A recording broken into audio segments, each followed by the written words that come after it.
안녕하세요. 박광원TV 시청자 여러분, 박광원TV의 박광원입니다. 반갑습니다. 오늘은 박광원TV의 첫 출연자로 아주 중요하고 대단한 분을 모셨습니다. 김연명 교수님인데요. 김연명 교수님은 문재인 대통령이 후보 시절 그 정책 국민성장연구소 국민성장, 정책 공감 국민성장 이렇게 해야 되죠. 거기에서 복지정책팀장, 복지공약팀장을 맡아서 일을 하셨고요. 또 문재인 대통령 당선된 뒤에는 국정기획자문위원회 사회분과위원장을 맡아서 문재인 정부의 국정과제, 100대 국정과제를 쭉 이렇게 간추리고 보완하고 결정하는 데 매우 핵심적인 중요한 일을 하신 분입니다. 또 그리고 국민연금을 우리나라에서 가장 많이 아시는 연금 전문가이시기도 합니다. 반갑습니다. 안녕하세요. 네.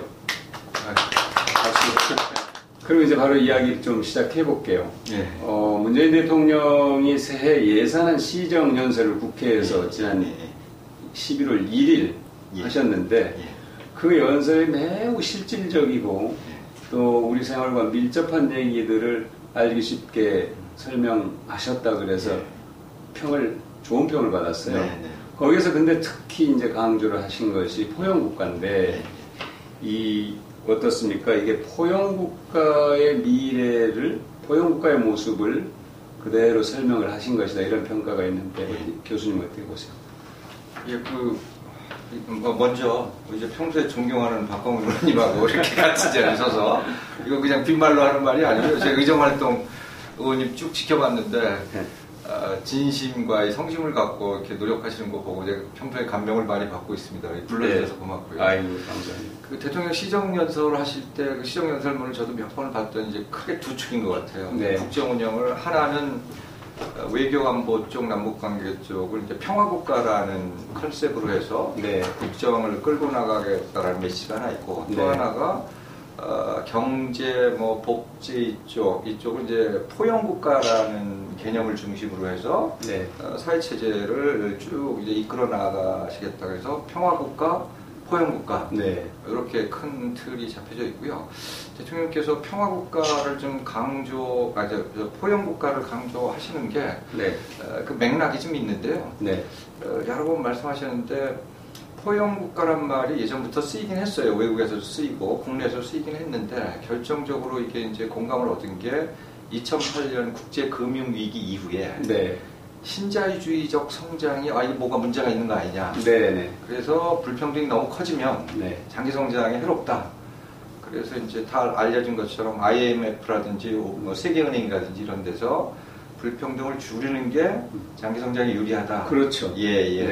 그러면서 새로운 성장 전략으로서 포용적 성장이라는 개념을 내세우고 경제학에서 주로 그런 얘기를 내세웠고 그다음에 사회나 이런 민주주의 쪽 하는 쪽에서 포용국가라는 개념을 좀 내세우기 시작을 했는데 그게 국제적인 흐름으로 있다가 우리나라에서도 문 대통령이 생각하시는 우리 사회 개혁 방향, 경제 성장 방향 이 개념이 지금 세계적으로 많이 이제 각광을 받고 있는 포용국가, 포용성장 이것과 딱 일치됐기 때문에 대통령께서 이 용어를 적극적으로 쓰신 것 같다 이런 생각이 듭니다. 그런데 이제 말씀을 쭉 그 맥락을 설명을 해주셨는데 그래도 문재인 대통령이 이 포용국가라는 개념을 국정 철학을 포괄하는 어떤 의미로 탁 이렇게 받아들이신 거잖아요. 저는 그 자체가 매우 중요하다. 근데 그걸 누가 그걸 설명을 했을까? 그랬는데 교수님께서 설명을 하셨다는 얘기가 있더라고요. 좀 에피소드인데요. 올 초에 원래 그 국가 예산을 이제 전체적으로 조정하기 위해서 대통령 주재 그 재정전략회의가 있잖아요. 5월달에 열리는데, 대통령께서는 우리 정부가 사회정책, 국민들의 삶의 질을 중요시하는데 재정전략회의 하다 보면 그 얘기를 잘 못하잖아요. 그래서 재정전략회의에 앞서서 사회정책 전략회의를 먼저 개최하고 거기서 복지, 교육, 노동 문제에 대한 이제 국가 아젠다가 세팅이 되면 그걸 예산에 반영하시겠다. 네. 이런 생각을 갖고 계셔서 그 사회정책 전략회의를 첫 번째로 해야 되는데 거기서 우리나라 사회정책 방향을 어떻게 끌고 갈 건지에 대한 보고서를 정책기획위원회에 좀 만들어 달라고 했고 제가 이제 책임자가 돼서 네. 보고서를 만들었습니다. 그래서 그러시군요. 예, 그 보고서가 이제 지금 단가에서는 좀 꽤 이름이 알려졌는데 이게 문재인 정부 포용과 비전과 전략, 국민의 삶을 바꾸는 포용과 혁신의 사회정책. 예. 이거 대외비 문서 아니고요. 네. 저기 대통령 정책기획위원회 직속 정책기획위원회 홈페이지 가시면 다운로드 받으실 수 있습니다. 네, 그러니까 네. 편하게 보시면 돼요. 그러니까 굉장히 저는 대통령께서 어떤 정책을 추진하고자 할 때 반드시 수반되는 게 이제 예산이지 않습니까? 재정이지 않습니까? 저는 참 일의 순서를 명확하게 꿰고 계신다 하는 느낌이 지금 전 교수님 말씀 딱 듣고 들었던 것이 먼저 재정전략회의를 해놓고 나중에 사회정책전략회의를 하면은 이미 틀은 만들어져 있는데 그걸 어떻게 완전히 다 틀을 고칠 수가 없잖아요. 그러니까 먼저 사회정책전략회의를 하고 그걸 고스란히 이쪽 재정전략에 반영을 한 그런 순서를 만들어내신 거 보면 참 대단히 어떤 일머리를 정확하게 깨고 그걸 실천하신다는 느낌이 드네요. 그런 생각 많이 드셨습니까? 그렇죠. 제가 보고 드릴 때 이제 이거를 이제 다 완성을 해서 이제 대통령 주재하는 그 수석보좌관 회의에 가서 이제 요거를 보고를 드렸어요. 네. 에피소드 하나 말씀드리면 그 대통령이 수석보좌관 회의 주재하면 그 워낙 사안이 많고 여러 사람이 모이기 때문에 시간을 딱딱딱 지켜야 되잖아요. 그래서 저한테 처음에 15분 발표하라고 그러는데 아시다시피 이 책이 이게 제가 할 수 없겠는데 도저히 15분에 못합니다. 제대로 강의하려면 1시간 반이 걸려요. 1시간 반. 알겠습니다 하고 풀 텍스트를 갖고 이제 PPT 띄워놓고 가서 말씀을 드리려고 하는데 대통령께서 먼저 교수님 이거 내용이 많으니까 시간 충분히 쓰세요. 그렇게 말씀하시더라고요. 미리서 또 그렇게. 그래서 그럼 한 20분 써야 되겠다. 근데 나중에 끝나고 보니까 제가 무려 35분을 썼습니다. 근데 이제 옆에서 다른 분들 보니까 약간 눈총을 주는 것 같기도 한데 대통령께서 좀 관심이 좀 많으신 것 같더라고요. 끝나고 질문도 꽤 많이 하시고 포용이라는 용어에 대해서 깊이 좀 생각을 하고 이거를 우리 정부의 핵심적인 가치로 좀 끌고 나갔으면 어떻겠냐라는 말씀을 하셔서 그 이후로 이제 포용이라는 워딩이 더 많이 이제 회자된 것 같습니다. 그러면은 이제 내년도 예산을 짤 때도 이 포용의 어떤 가치가 많이 반영이 됐을 것이라고 이제 짐작을 할 수 있을 텐데 대통령께서 그 포용국가라는 개념을 굉장히 긍정적이고 적극적으로 좀 받아들이셨다는 그런 말씀이잖아요. 사실 그럼 아주 근본적인 기본적인 질문을 제가 하나 드리겠습니다. 왜 이 시점에서 포용국가인가 하는 얘기를 하려면 이제 길게 하셔야 되겠지만 여기에 다 들어있을 텐데 짧게 하면은 짧게 좀 정리를 해주시면. 우리나라가 부자 국가가 됐잖아요. 네. 근데 국민들이 행복하지 않아요. 맞아요. 불행한 사람들이 너무 많아요. 비정규직, 여성, 가난한 사람들. 그 성장을 했는데 행복하지 않은 거. 왜 성장했냐? 이런 성장 체제 갖고는 우리의 미래가 보장이 안 되니 성장의 과실이 골고루 배분될 수 있도록 이런 시스템을 만들어야지 우리 사회가 미래가 있고 장기 성장도 가능하다. 그게 바로 포용국가다. 이렇게 이해를 하면 될 것 같습니다. 그러니까 우리가 이제 포용국가의 이 개념을 도입하기 전에는 소득주도 성장과 혁신성장, 그 바탕에 공정경제 이 세 축을 말씀을 해오셨잖아요. 지금 말씀하신 그 내용, 왜 포용국가인가 하는 그것은 저는 사실 어떻게 풀이를 했냐면 2016년 이제 촛불 혁명이 이제 발화되기 시작하고 그것이 조기 대선으로 이어지는 그 과정에서 저는 국민들께서 우리들에게 명령했다. 더 이상의 이 양극화 이게 악화되거나 고착돼서는 안 된다. 지금이라도 좀 완화시켜야 된다. 국민의 명령이다. 이렇게 저도 그렇게 보는 게 정확할 것 같습니다. 그 촛불 시위라는 게 이제 겉으로는 이제 민주주의의 확립 이런 거 얘기했지만 그 근저에는 지난 수십 년 동안 우리 사회가 누적되어 온 그 양극화 심화 이런 것들이 밑에 작동하면서 이게 단순히 뭐 그냥 대통령만 교체하고 정권 교체하라는 뜻이 아니고 네. 정권 교체 왜 합니까? 그렇죠. 보다 살기 좋은 사회를 만들자라는 메시지였기 때문에 네. 그래서 이번 정부에서 사회정책을 강화하고 포용국가를 강화하겠다는 대통령의 의지는 촛불 시위에서 우리 국민들이 대통령에게 부과해준 역사적 책임 네. 이거를 완성해 나가겠다라는 좀 의지로 좀 봐야 된다 이렇게 생각을 합니다. 그렇죠. 예. 그러니까 소득주도 성장 정책과 혁신 성장과 공정 경제와 이 포용 국가의 관계는 예. 쉽게 설명하면은 이제 다 거의 뭐 같은 그렇죠. 이제 소득주도 성장 강화하고 혁신 성장 강화하고 네.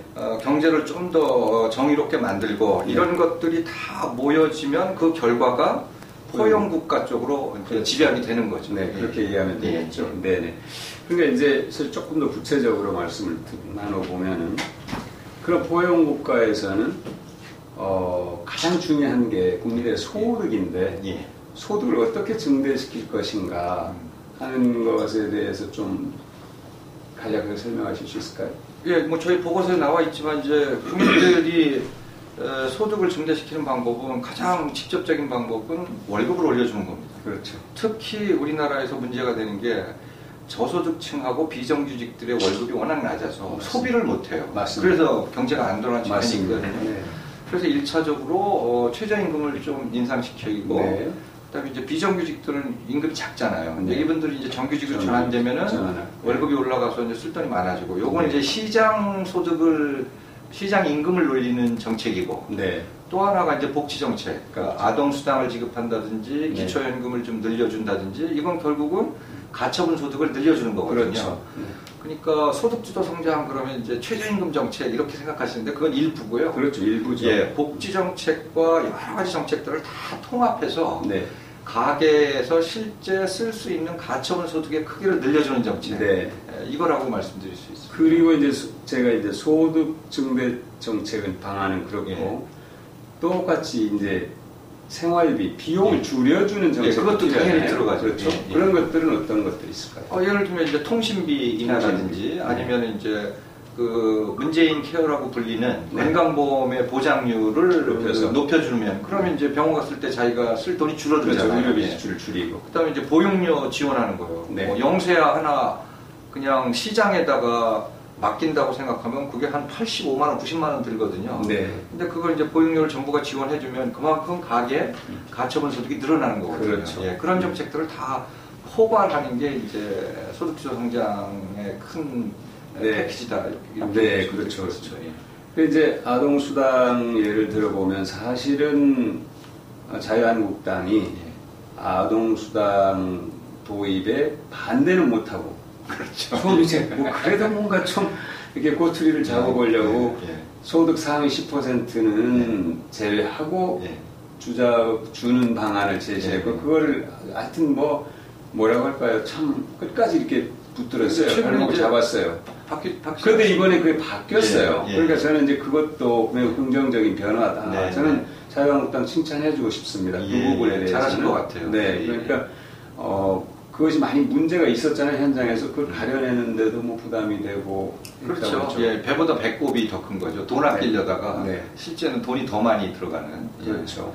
근데 뭐 아동수당 얘기가 나왔으니까 그런데 그 뭐 잘 아시겠지만 선진국 중에 아동수당 안 주는 나라 우리나라밖에 없어요. 좀 창피한 얘기지만. 네. 그리고 그 아동수당이 뭐 지금 도입하게 된 건 여기 또 의원님 공로가 꽤 크시다는 걸 일반인들이 잘 모르세요. 법안 만들어 놓고 구체적인 액수까지 해서 공청회까지 하시고 그게 다 쌓여서 이제 여기까지 온 거라고 생각이 들고요. 아니, 교수님께서 다 조언을 해주신 결과고요. 그 아동수당이요. 그게 전 이제 저런 측면을 좀 강조했으면 좋겠는데 급식하고 아동급식하고 아동수당은 이게 아이들이 어렸을 때 내가 차별받는다 혹은 다른 사람과 다르게 대접받는다라는 느낌을 줄 가능성이 높아요. 예산 문제라기보다는. 그래서 어렸을 때 혹은 중고등학교 시절에 이 모든 사람이 다 똑같이 대접을 받아야 되는구나 라는 의식을 심어주는데 보편주의가 저는 굉장히 중요하다고 봅니다. 저는 그게 굉장히 중요한 포인트라고 생각하는데요. 그러니까 프랑스에서 제가 어디를 보니까 프랑스에서 100년 전에 아동수당을 도입할 때 태어날 때부터 아동도 하나의 인간으로서의 권리를 갖는다, 네. 존엄성을 갖는다. 예. 그런 의미에서 아동에게 최소한의 생활을 위한 지불한다. 그러니까 우리나라에 와서는 이제 저출생 문제를 해소하는 하나의 방안으로 이제 이해가 됐습니다만 최초 도입할 때는 그런 취지였다고 그러는데 맞습니까? 예, 맞습니다. 네. 저는 사실 그래서 이 문제를 문재인 대통령이 후보 시절에 이걸 탁 받아들였어요. 뭐 이제 교수님 말씀하시고 저도 이제 이렇게 얘기를 했습니다만 이분이 굉장히 이건 필요하다. 다 판단하시고 받아들이는 것이 이제 여기까지 왔다 이렇게. 뭐 여기까지 온 것 중에 저는 박 의원님 그 공이 꽤 크다고 생각을 합니다. 아니 이건 그냥 빈말로 말씀드린 건 아니고요. 그 당시에 그 아동수당 지급하겠다고 또 퍼주기 하냐, 막 공격이 많았을 텐데 용기를 내셔갖고 법안도 만들고 예산 추계까지 하시고 해서 이제 물꼬를 터주셨잖아요.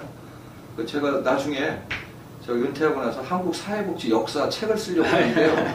아동수당 편에는 꼭 박광온 이름을 넣겠습니다. 감사합니다. 그런데 지금 이제 아동수당을 확대하는 방안을 또 야당이 제시했습니다. 저는 사실은 그게 과연 진정성이 있을까 약간 의구심을 가졌습니다만 진정성 문제는 나중에 따지기로 하고 어쨌든 확대 방안을 제안을 했단 말이죠. 어떻게 가는 게 바람직하다고 보십니까? 일단 10만 원 정도의 아동수당 지급하는 건 제도의 정합성에 별 문제는 없어 보이는데요. 이게 이제 20만 원, 30만 원 확대되면 이제 어떤 문제가 있냐면 이미 보육료 지원을 통해서 국가가 연간 한 14조 원을 지출하고 있어요. 영세아 같은 경우 어린이 보내면 아까 말씀드린 85만 원이 돈이 들거든요. 여기다가 이제 그럼 아동수당을 다 똑같이 줘? 그 다음에 그 아동 장려 세제라고 또 있어요. 그래갖고 아동과 관련된 수당과 지원들이 여러 가지가 있어서 아동 수당을 지금보다 확대하려고 할 때는 다른 제도들 간의 정합성과 중복성, 효율성을 좀 따져서 좀 면밀하게 논의를 좀 해봐야 된다 이렇게 생각이 듭니다. 그렇죠. 그러니까 그 전체적인 재정 소요와 현재 있는 제도들과 어떻게 이걸 조화를 시킬 것인가. 뭐 하나 예를 들면요. 어린이집에 안 보내면 최대 20만 원의 가정 양육수당을 받잖아요.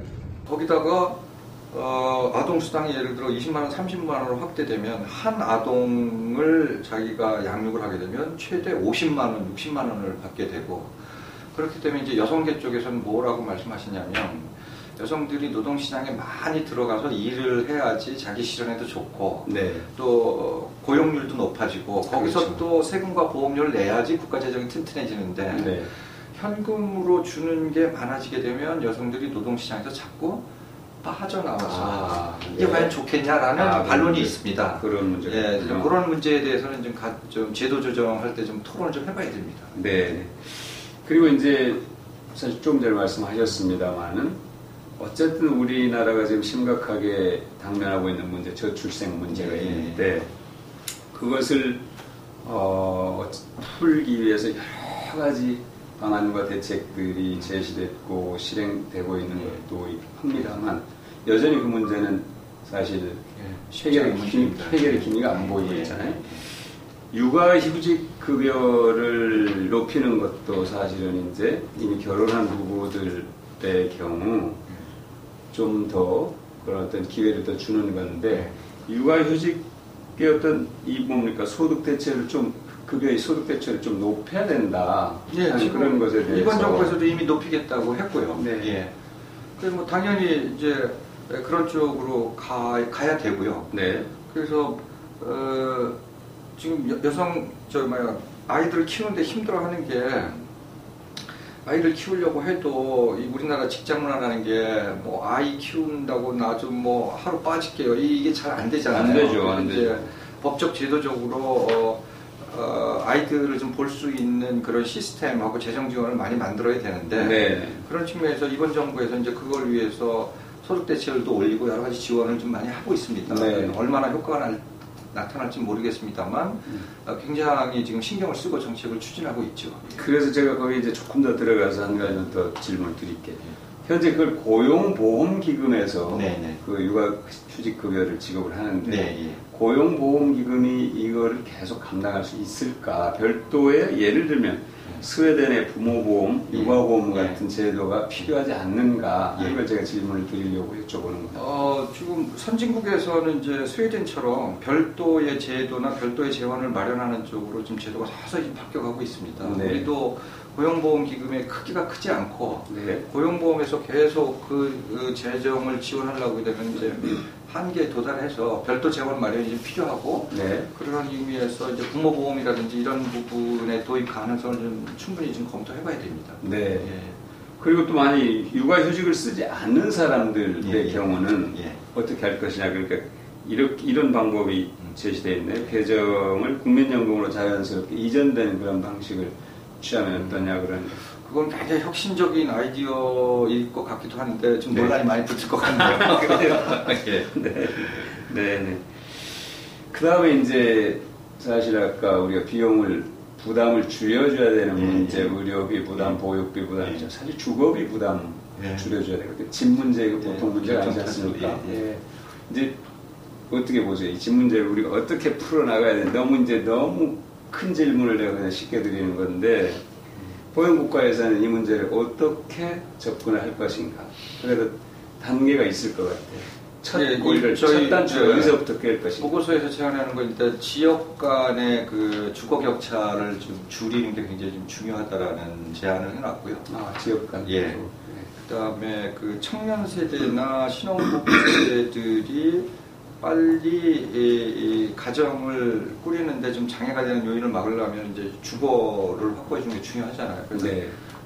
공공 임대주택 부분, 그러니까 청년하고 신혼부부를 위한 임대주택을 대량 확대하겠다. 이건 이미 정부가 다 정책을 이미 밝혀놓은 거고, 네. 그걸 좀 더 업데이트해서 그 주거 취약계층에 대한 지원을 좀 더 강화하는 방향으로 가자라는 제안을 해놨습니다. 그래서 네. 기존에 문재인 정부가 해왔던 정책 방향을 옳은 방향이 그대로 가자. 네. 이렇게 좀 제안을 해놓은 상태입니다. 그러니까 이제 대체로 누구나 쉽게 상상하는 것은 이제 공공임대주택을 많이 확충하는 것. 그 다음에 젊은이들, 신혼부부 또는 청년들에게 쉽게 어떤 주거 문제, 주거비 부담을 줄일 수 있는 길을 다양한 길을 제시하는 것. 뭐 이렇게 할 수 있을 텐데. 역대 정부에서 이번 정부의 주택 프로그램이 제일 다양하고 실제 재원 투입량도 많고 그럴 겁니다. 네. 근데 뭐 다 아시겠지만 박광원 의원님께서 이제 화두를 던진 정책 제안이 있지 않습니까? 국민연금 기금이 많이 쌓여 있으니 그 중에 일부만 청년 세대들이나 미래 세대를 위해서 국민연금 때문에 미래 세대가 뭐 보험료 많이 부담돼서 뭐 억울해할 것 같으니 방법이 없는 건 아니다. 국민연금 기금을 잘만 활용하면 실제 지금도요 국민연금 기금이 국민주택 채권을 22조 원어치를 갖고 있어요. 그러면 그건 무슨 얘기냐면 국민연금 기금으로 공공임대주택 짓는데 실제 사용하고 있다는 얘기거든요. 그래서 그런 것들을 좀 더 적극적으로 활용하면 주거 문제에 대한 돌파구가 좀 열리지 않을까 생각하는데 그 부분이 좀 아쉽긴 합니다. 좀 자연스럽게 연금 얘기를 해주셨으니까 연금 얘기를 좀 해보죠. 사실 연금의 소득 대체율이 굉장히 중요한 문제가 됐고요. 또 하나는 현재 이 연금 가입자 수가 어느 시점부터는 줄지 않을 거다 하는 걸 전제로 해서 어느 시점에 가면은 현재 이 쌓이는 연금이 고갈된다. 뭐 이제 그런 얘기가 있는데 사실 저는 그 문제보다도 연금 가입자 수가 점점 줄어드는 게 더 심각한 문제라고 보거든요. 맞습니다. 그러니까 이런 관점에서 앞으로 이 연금 대책은 어떻게 개혁을 해야 될지, 연금은 어떻게 개혁을 해야 하는 게 맞는지 좀 굉장히 복잡한 얘기인데요. 어려운 얘기죠. 이게 뭐 그동안 언론에서 너무 많이 얘기돼서 그런 얘기를 또 반복하기보다는 언론에서 잘 강조 안 하는 건데 굉장히 중요한 거. 그거를 좀 한두 가지 좀 말씀드릴게요. 첫 번째는 이 소득주도 성장하고도 맥이 연결되는데 지금 우리나라의 그 30세부터 64세 인구가 2,700만 명인데 이분들이 월급 받아갖고 다 소비하는 주력 소비층입니다. 그렇죠. 근데 이미 58년 개띠라고 상징되는 베이비 부모, 1차 베이비 부모 세대들이 지금 다 직장에서 은퇴하기 시작했어요. 그렇죠. 그 소비층이 확 줄어들어서요. 예. 앞으로 2060년 가면 2,700만 명 주력 소비층이 1,500만 명으로 줄어들어요. 몇 년도에요? 2060년에. 2060년. 예. 그러니까 40년 뒤군요. 예, 네. 3, 40년 가면 2,700만 명이 2,000만 명대로 줄어든다는 얘기예요. 그럼 한번 생각을 해보세요. 2,700만 명이 소비하던 시대에서 700만 명이 빠져나가고 2,000만 명이 소비를 해야 돼요. 장사 안 될 겁니다. 그렇죠. 판매도 안 될 거고. 네. 그런데 반대로 노인 인구는 지금 750만 명인데 2060년 가면 2,900만 명이 돼요. 그러니까 주력 소비층 1,500만 명보다 더 많은 노인 인구가 존재합니다. 1,900만 명. 네. 이게 던지는 의미는 뭐냐? 연금을 야 이거는 비용이니까 줄여야 돼 라고 생각하면 노인들이 돈을 쓸 게 없어요. 네. 그럼 어떻게 되냐? 내수가 다 망가집니다. 그렇죠. 예. 그래서 연금 논란에서 자꾸 비용만 생각하는데 그 비용만 생각하다가 연금 기금 고갈 나기 이전에 나라가 휘청거릴 확률이 많아요. 맞습니다. 그래서 노인들에게는 적정한 수준의 연금을 지급해 주는 게 굉장히 중요해요. 그래서 소득 대체를 올리는 게 이게 단순히 노인들 빈곤율을 떨어뜨리기 위해서 뭐 그건 당연한 얘기지만 우리 경제를 앞으로 전체적으로 어떻게 끌고 갈 것인가에 대한 고민이라는 관점에서 보게 되면 소득 대체율을 지금보다 올려주지 않으면 말 그대로 내수 경제가 다 엉망이 돼서 후세대가 지금보다 훨씬 더 큰 피해를 보게 될 거예요. 네. 그래서 그런 관점으로 좀 연금 문제를 접근할 필요성이 있다라고 제가 좀 최근에 많이 강조를 하고 있습니다. 굉장히 저는 중요한 포인트라고 생각하는데요. 이런 관점은, 이런 접근법은 비단 연금뿐만이 아니라 묘하게 우리 이 나라에서 그런 비용으로만 모든 것을 계산하려는 분들이 계세요. 남북관계에서도. 남북관계에서도 그냥 비용 퍼주기다. 왜 퍼주기냐 이렇게 하는데 사실은 그거는 장기적으로 통일 비용을 줄이고 평화소득을 늘리는 그런 첫 걸음이거든요. 사실 그렇게 이해를 해야 되는 거고요. 실제로 개성공단에서도 엄청나게 많은 우리 기업들이 그동안 이 개성공단을 통해서 많은 경제적 그 이득을 본 것이거든요. 그걸 싹 어디다 없애버리고 그냥 왜 퍼주기만 하냐고 하는데 연금 문제도 저는 똑같이 그렇게 지적하신 것을 100% 공감하고 동의합니다. 그래서 저는 이제 박홍원 의원님이나 아니면 민주당 쪽에서 그동안 이제 연금 개혁 논란을 벌였을 때 이제 프레임이 자꾸 이게 비용 부담, 보험료 대내는 거 이런 식으로만 지금 접근하지 말고 의원님은 뭐 다 관점이 잡혀 계시니까 이게 우리나라 내수 경제를 유지하는 데서 노인인구가 많아지면 엄청나게 중요한 게 연금이다. 이걸 좀 강조를 좀 하셨으면 좋겠다는 생각이 듭니다. 그러니까 이제 우리나라의 연금의 어떤 소득 대체율이 사실 다른 나라에 비해서 너무 낮죠. 사실 그게 쌈짓돈이다, 용돈 수준이다 이런 얘기 하는데 제가 최근에 이 보고서에 적혀 있는데 대한민국에서 처음으로 공개된 수치인데요. 1년 동안 국민연금하고 공무원연금에 직접 가입자들이 내는 돈이 얼마라고 생각이 드세요? 대략? 제가 계산해 봤더니 28조 원이에요. 공적연금에 공적연금에 내는 돈이 이 편인데요. 나중에 아마 픽트를 줄 겁니다. 공적연금에 기업 부담 빼고 순수하게 가게가 내는 돈이 28조 원이에요. 그런데 민간 보험회사가 내는 개인연금 있죠. 이거 총액을 따졌더니 무려 35조 7천억이에요. 그러네요. 훨씬 많네요. 그러니까 이게 왜 그러느냐? 국민연금이 국민들의 노후를 보장해주지 못한다고 생각하니까 삼성생명의 개인연금 들고 뭐 이쪽에 개인연금 들고 그래갖고 무려 36조 원을 국민들이 내고 있어요. 근데 문제는 이 개인연금은 해약률이 너무 높아서요. 노후소득보장 하나도 안 돼요. 예를 들어 94년도에 처음으로 판 개인연금이요. 그게 2001년도 7년 지나니까 유지율이 33%예요. 그건 무슨 얘기냐면 3분의 2가 빠져나가고 100명이 가입하면 67명 해약한다는 얘기예요. 그러니까 돈만 내고 실제 도움 안 되는 거죠. 그래서 장기적으로 보게 되면 국민연금의 기능을 지금 강화하기 위해서는 어차피 보험료율 인상은 필요합니다. 그래서 이제 순차적으로 가계부담이 안 되는 수준에서 서서히 보험료 인상을 좀 하고, 그 대신 조금 더 내고 제대로 된 연금을 받자, 이런 관점으로 좀 접근하는 게 중요하지 않나 이렇게 생각합니다. 국민연금의 소득 대체를 높여야 된다. 높이자 그러면 그럼 저는 사보험회사들은 좀 반대 엄청 하겠네요. 좀 공개적으로는 얘기 안 하지만 아무튼 제가 한 20몇 년 동안 관찰해본 바에 따르면 네. 공적연금의 기능이 커지면 네.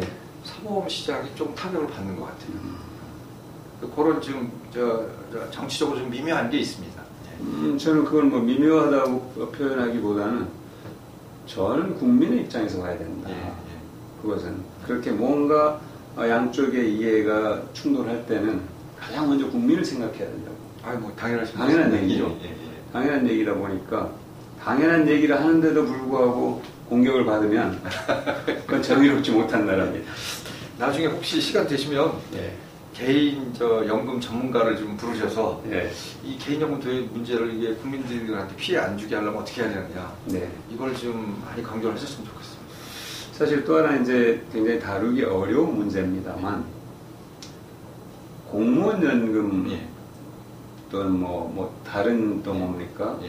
다른 하여튼 군인연금, 사학연금이요. 네, 이런 연금과 이 국민연금을 어떻게 조화시킬 것인가 하는 것에 대해서 사실 국민들의 관심이 높아요. 그거는 저도 그거는 다른 생각을 갖고 있는데, 많은 국민들이 국민연금은 요만큼인데 공무원연금은 왜 이렇게 높냐, 이거 줄여라. 근데 그렇게 보시면 안 되고, 공무원연금이 이 수준에 있으면 국민연금이 너무 낮아서 그런 거지. 그러니까 국민연금을 끌어올려야지 맞습니다. 이게 비슷해지는 거죠. 제대로 된 연금을 받는 걸 줄여라. 이거는 전부 하향 평준화시켜서 결국 공무원들도 다 사보험 시장으로 몰아내고 이런 안보 눈에 굉장히 안 좋은 결과가 나타납니다. 제가 늘 이제 사실은 이 국민연금 공공투자를 얘기하면서 연금 낼 사람을 늘리는 일을 근본적인 해법이죠. 국민연금에서 더 적극적으로 해라.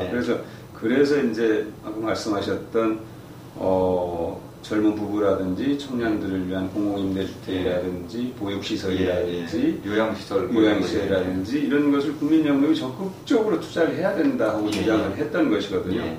근데 사실 그 문제는 뭐 따로 얘기를 하기도 하고요. 아이를 낳으면 국민연금 가입 기간을 늘려주는 그 출산 크레딧 제도 있잖아요. 이것도 사실은 이제 어떻게 보면은 도움이 되는 거죠. 이 국민연금 가입자 수를 늘리는 정책이죠. 지금 둘째 아이를 낳으면은 보험료를 1년 내준 걸로 인정을 해주는 거, 그게 이제 그 출산 크레딧 제도거든요. 그래서 그거를 이제 셋째를 낳으면 18개월을 낸 걸로 인정해주고. 근데 다른 나라는요, 독일이나 스웨덴은 아이 한 명 나면 여성 어머니한테 보험료를 4년 내지 3년 낸 걸로 인정을 해줘요. 그리고 애 둘만 나면 내가 보험료를 8년을 낸 걸로 인정을 해주니까 여성들도 연금 수급자가 됩니다. 그러니까 나중에 이제 은퇴하게 되면 남성도 연금 받고 여성도 연금 받으니까 비교적 노후 생활을 좀 품위 있게 할 수 있고, 또 그 돈을 소비를 하니까 경제가 돌아갑니다. 하나 예를 들면 독일이 GDP의 11% 정도를 연금으로 지출하는데요. 우리나라에 따지면, 우리나라에 환산하면은 우리나라 GDP가 1,700조면은 10%면 170조를 연금으로 준다는 얘기예요. 11%면 190조를 준다는 얘기예요. 190조가 풀리는 겁니다. 그러니까 쉽게 말씀드리면 190조가 있으면 이거를 예전처럼 토목, 도로 건설에다 막 투자해갖고 경제를 돌아가게 할 거냐, 옛날 방식이잖아요. 선진국들은 다 이제 복지제도를 통해갖고 경제 선순환을 가져오는 이런 시스템을 구축한 거고, 우리도 이제 그 방향으로 이제 서서히 이동해 가고 있는 거고, 이번 정부에서 그걸 좀 더 가속화시키려고 하는 거죠. 좀 전에 참 그 다른 나라 예를 들어 주셨는데 몇 개월까지 인정한다고 그랬죠? 지금 독일하고 스웨덴은 한 아이 한 명 나면 3년에서 4년을 인정을 해줘요. 보험료. 예. 그러니까 거기에는 출산 플러스 양육의 개념이 포함되어 있습니다. 예. 네. 그러니까 우리도 지금 그런 얘기가 있거든요. 이게 출산의 그렇죠. 개념으로만 보지 말고 적어도 아이 기르려면 3년씩 길러야 되고 5년씩 길러야 되니 명칭을 그렇죠. 양육 기간까지 포함해서 출산 크레딧 를 하지 말고 양육 크레딧으로 바꾸자. 네, 그렇게 해서 좀 기간을 늘리자 이런 얘기가 있거든요. 실제로 엄마들이 아이를 기르기 위해서 경제 활동을 못 하게 되면 사실은 이제 국민연금을 부입하기가 쉽지 않죠. 그렇죠. 지금 최저가입 기간이 10년이잖아요. 네. 그래서 이제 여성분들 같은 경우 만약에 출산 양육 크레딧을 한 아이당 2년만 주면 4년은 기본으로 받고 들어가는 거잖아요. 그렇죠. 그럼 6년만 보험료를 납부를 하게 되면 나중에 연금을 받을 수 있어요. 네. 그런 식으로 사각지대 좀 줄여나가요. 그렇죠. 그리고 이제 또 똑같은 얘기입니다만 아이를 기르느라고 직장에 못 다니는 여성들에게 대한 어떤 지원이 보완성도 있고요. 네. 또 이제 일부에서 자꾸 연금이 언제 고갈된다 뭐 어쩐다 해가지고 이 불안감을 조성을 하는 경우가 있어요. 그거는 제가 좀 전문가 얘기를 들으니까 한 말씀만 드리면요. 기금 고갈 나는 거에 대해서 국민들이 너무너무 불안해하고 언론도 맨날 기금 고갈만 얘기하는데 2057년이나 2060년 가면 국민연금 기금이 지금 600몇 조가 쌓여있는데 영원히 되는 건 사실이에요. 이론 수학 컴퓨터에다 놓고 여러 가지 변수 놓고 기금이 어떻게 될까요? 그래갖고 쭉 프로그램 돌리면 2057년에 영원히 됩니다. 그런데 그렇게 기금이 고갈이 날 수가 없어요. 왜 그러냐면 2030년대 후반 가면은 국민연금 기금이 최고 얼마까지 쌓이냐면요. 3차 재정 추계 결과로는 2,700조 원. 2,700조 원. 지금의 4배가 되나요? 최근 추계로는 1,800조 원. GDP를 따지면 GDP의 50%가 쌓입니다. 그러면 2040년에 GDP의 50% 되는 자산이 주식, 채권, 부동산에 다 들어가 있는데 2060년 되면 이게 영원이 돼야 돼요. 그러면 GDP의 50% 되는 돈을 이 자산을 다 팔아서 현금화 시켜야지 연금을 줄 수 있잖아요. 연금을 주식으로 뭐 땅으로 못 주니까 그걸 유동화라고 하는데 자 예를 들어 국민연금이 주식을 한 3,400조 갖고 있는데 연금을 주기 위해서 주식을 판다고 가정해봐요. 삼성전자 주식을 다 팔아야 돼요. 그러면 내년부터 이제 삼성전자 주식을 국민연금이 팔기 시작합니다. 그거 세상이 다 알아요. 그럼 주식시장이 어떻게 되겠습니까? 그날로 소동이 벌어지겠죠. 뭐 나라 망합니다. 그래서 기금을 고갈시킬래야 고갈시킬 수가 없어요. 그러니까 기금 고갈 난다고 걱정하시는 분들은 하늘이 무너질까봐 동굴에서 사는 거하고 똑같으니까 그 걱정 잊어버리는 게 좋습니다. 그러게 이제 마찬가지로 하도 그것이 그런 이제 고갈론이 국민들을 불안하게 하니까 국가 지급을 아예 명문화하자. 국가가 책임지고 지급한다. 근데 야당은 이걸 아마 반대를 하고 있는 것 같아요. 아니 예전엔 야당도 찬성했습니다. 그래요? 그래서 저 국회 보건복지위원회에서 여야 합의로 국가지급보장이 통과돼서 올라갔었는데 저 법사위에서 제동이 걸려갖고 무산된 적이 있습니다. 그러니까 야당도 부분적으로 다 동의를 했기 때문에 그리고 아마 이번에 대통령께서 국가지급보장에 대한 규정을 좀 더 강력하게 넣었으면 좋겠다라는 그런 그 메시지를 아마 보내신 것 같아요. 이번 정부에서는 뭐 되지 않겠냐. 그리고 일단 그게 되면 국민들의 불안감이 좀 더 해소될 수 있을 것 같습니다. 그 반대하는 이유가 이거라고 하네요. 국가 지급 규정이 들어가게 되면 그게 국가 부채로 잡혀서 신용도에 타격을 준다 뭐 이런 논리라는데 이게 부채로 잡는 나라가 있습니까? 말도 안 되는 얘기인데 국민연금 같은 일반 공적연금의 부채를 계산해갖고 그걸 국가 부채로 잡는 나라가 없고요. 그렇게 따지면 독일은 다른 거 다 빼고 연금 부채 하나만 갖고 GDP의 100%가 넘어가요.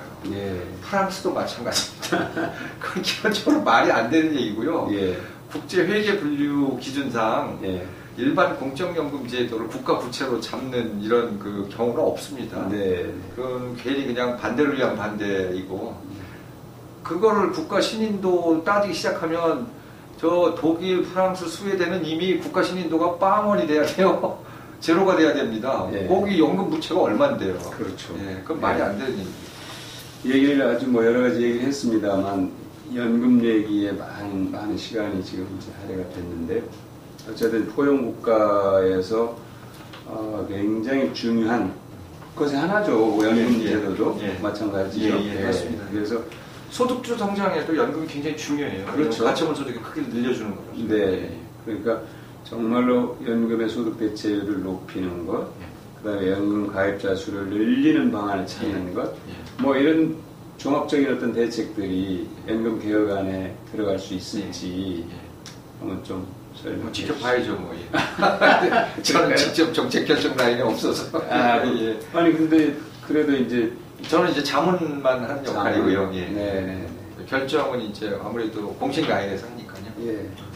하여튼 이렇게 출연해 주셔서 정말 감사드리고요. 아이, 별 말씀. 앞으로 더 중요하고 더 국민들께 도움이 되는 많은 정책들 만들어 주시고 또 흔들림 없이 실천해 주시기를 부탁드리겠습니다. 감사합니다. 국회에서 의원님이 쫙 리드를 해주시면 저 같은 학자들이 옆에서 쫙 도와서 좋은 사회를 만들어 보는데 좀 노력하도록 하겠습니다. 좋은 조언 해주시면 제가 그걸 또 법으로 만들고 정책으로 만드는데 최선을 다하겠습니다.